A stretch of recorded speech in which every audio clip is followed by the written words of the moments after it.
true God emanating certain forms that were called the aeons, all of which were pure goodness. But one of these, Sophia, who's also associated with wisdom, fell.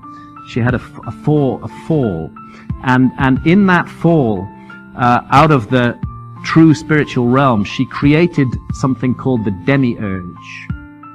And that demiurge, in turn, created the world and created human beings.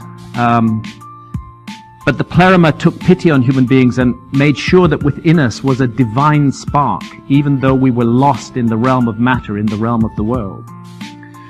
And here's the really controversial thing about the Gnostics, and this is why the Christians started burning them at the stake, even though arguably Gnosis was the original form of Christianity.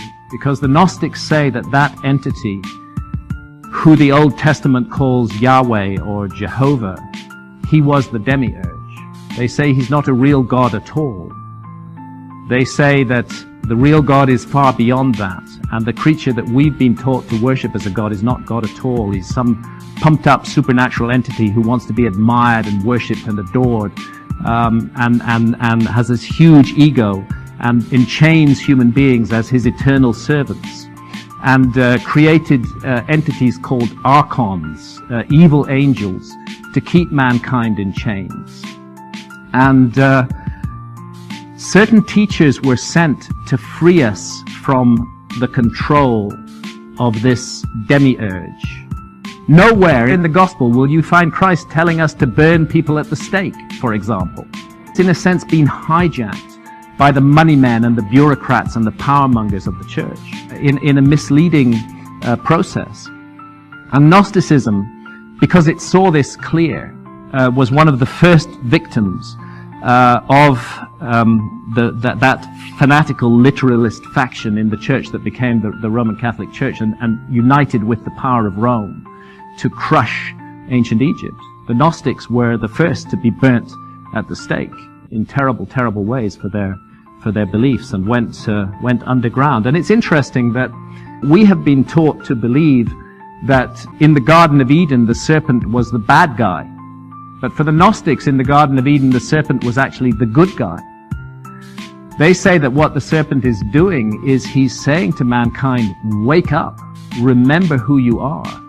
You have to have knowledge. You have to know the difference between good and evil. You have to be able to make those choices. You can't remain in darkness. This is what the Gnostics say. So they don't see the serpent as an evil figure at all. They see the serpent as bringing the light of Gnosis to mankind, and pointing out, the serpent does say in that story, after Adam and Eve have eaten of the tree of knowledge of good and evil, he said, didn't God tell you that you would die if you did this? Yeah, he did tell us that we would die. And did you die? No. What does that make God? That creature that you call God is not a liar. Profoundly subversive and heretical material. But for that sin of seeking knowledge of good and evil, of fulfilling the potential of our consciousness, for that sin, Adam and Eve were driven out of the Garden of Eden in a most humiliating and terrifying fashion. And angels were posted at the entrance to the garden with flaming swords to prevent us from ever gaining access to the tree of life. And it's interesting how the book of Genesis says, lest they become gods like us. Who are those us that's being spoken of in the book of Genesis? And here's a mysterious thing about the tree of life. Later Gnostic sects, because Gnosticism, although driven underground, survived, and it resurfaced in France in a form called Catharism. Gnostic sects had a very strange idea about what the tree of life was. It was a mushroom. And that's actually a recognizable species of visionary mushroom. That is the Amanita muscaria, that is the fly agaric, which is used in shamanistic ceremonies throughout the world. That some kind of eye-opening property in the mushrooms is being considered here. So the Gnostics, just as they turned the Garden of Eden story upside down, they turned the flood story upside down as well. It wasn't to punish evil as the Old Testament tells us, but to punish humanity for having risen so high and to take the light, the gnosis that was growing amongst men. And the Gnostic texts say the survivors were thrown into great distraction and into a life of toil so that mankind might be occupied with worldly affairs and might not have the opportunity of being devoted to the liberating gnosis, the light, the knowledge of the true nature of things, have been subjected to persecution. And I just want to briefly touch on the tragic story of the Cathars. The Cathars regarded the Pope in Rome as the devil's agent on earth. And they utterly opposed the rule of the popes. And for that, the Gnostics earned the anger of the Roman Catholic Church.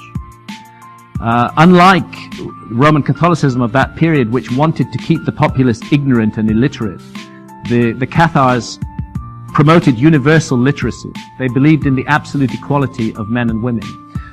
They were the first paper makers in Europe because they were so keen on literacy. It really was truly a liberating doctrine that was taught in Catharism. And they created a wonderful, free, creative, artistic society. You've heard of the troubadours? They came from the Languedoc. They were originally from the Cathars. But as they flourished and grew, the Church of Rome became more and more angry with them. And finally it sent a crusade against them. And that's called the Albigensian Crusades, because Albi was one of the cities in the Languedoc. The Demiurge and his Archons and their human servants, they're always trying to steal the light. And they're certainly trying to do so today. And if the light is growing amongst mankind, as I believe it is, then we can be sure that tremendous archonic forces are at work in the world to suppress it. We shouldn't close our eyes to this. We all want everything to be goodness, but we shouldn't close our eyes to the existence of evil. And we have to be alert and we have to be strong in order to confront that wickedness.